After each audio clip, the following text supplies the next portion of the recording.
بيحافظ برضه على العين في نفس الوقت، واحنا بنحاول برضه نقدم اكثر الراحه وانظف الحاجات الموجوده عندنا عشان دي مساعده جميله جدا للحفاظ على العين والرونق. طبعا في حضرتك عندنا خصومات بتتراوح من 20% ل 25% 30%، وبنبقى عاملين خصم 50% لشتاء 2010 وصيف 2011. عندنا برضه حاجات بالنسبه للالوانات، في الوانات اللي بتبقى نفس اللوني، وفي حاجات ديجراديه علشان تبقى برضه مريحه للعين بتدي رؤيتين، وفي برضه عندنا الحاجات اللي بتبقى فيها ستراس، في المسكوت برضه نازله موديل جديد 2010 اللي بتبقى قافله على العين كلها بحيث ما يبقاش فيها اي اشعاع عشان تضرب العين.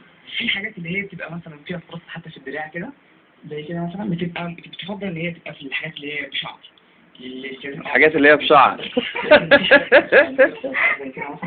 بتنفع طبعا الحاجات اللي هي الحاجات اللي هي من غير شعر. تمشي على العيش. على اي وش؟ الحاجات كده كلها تمشي على الوش. عند اختيار عليك مراعاة بعض الأمور منها شكل وجهك، وأيضا إذا ما كنت ترتدين الحجاب أم لا، فهناك بعض التصميمات التي قد لا تتناسب. دكتور اوبتكس يا جماعة، في دكتور اوبتكس التصوير دوت على التلفزيون، وكل سنة وانتم طيبين. مشاهدينا الأعزاء، وصلنا الآن لفقرة مقترحات عزيزتي.